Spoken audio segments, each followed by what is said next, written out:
In today's tutorial, I'm going to show you how to draw a 3D sphere in Inkscape using a gradient even though we're only working with a simple 2D circle. This is a really easy technique, but it gives you a surprisingly realistic result because the lighting and shadow do most of the work for you. If you enjoy Inkscape tutorials like this, make sure to hit like and subscribe for more step-by-step design guides.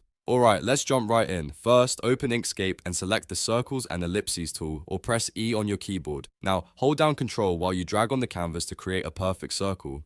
Keeping it perfectly round is important because we want the base shape of the sphere to look clean and balanced. Once you have your circle, you can resize it if needed, but try to keep it as a true circle rather than an oval. Next, open the Fill and Stroke panel by pressing Ctrl, Shift, and F.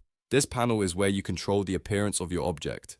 In the Fill section, click the Radial gradient icon. This changes the flat fill into a gradient that spreads outward from the center, which is exactly what we need for a sphere effect. Now, press G to activate the Gradients tool. You should see the gradient handles appear on the circle. The goal here is to position the highlight where your light source would naturally hit the object. Drag the center handle of the gradient toward the top left area of the circle. This makes the light appear to come from that direction, which instantly gives the sphere more depth and realism.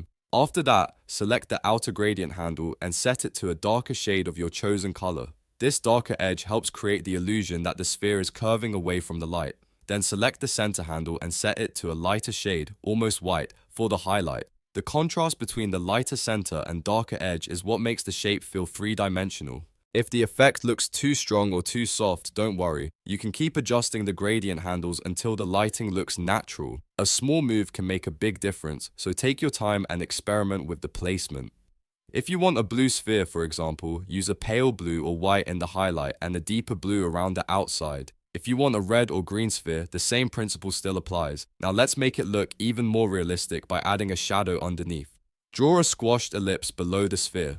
This should be wider than it is tall because a shadow is usually flattened against the surface. Fill that ellipse with a dark gray color and then go to the blur settings and apply a high blur value. The blur softens the edges and makes the shadow look more natural, like the sphere is actually sitting above the surface. You may also want to adjust the opacity of the shadow if it feels too dark. A subtle shadow usually looks better than a harsh one. Place the shadow slightly offset under the sphere and you'll immediately see the object lift off the page. And that's it. You've now created a simple 3D looking sphere in Inkscape using nothing more than a circle, a radial gradient, and a soft shadow. This is a great technique for icons, illustrations, buttons, and all kinds of graphic design projects. If this tutorial helped you, please give it a like, subscribe for more Inkscape tips, and let me know in the comments what you'd like to learn next. Thanks for watching, and I'll see you in the next video.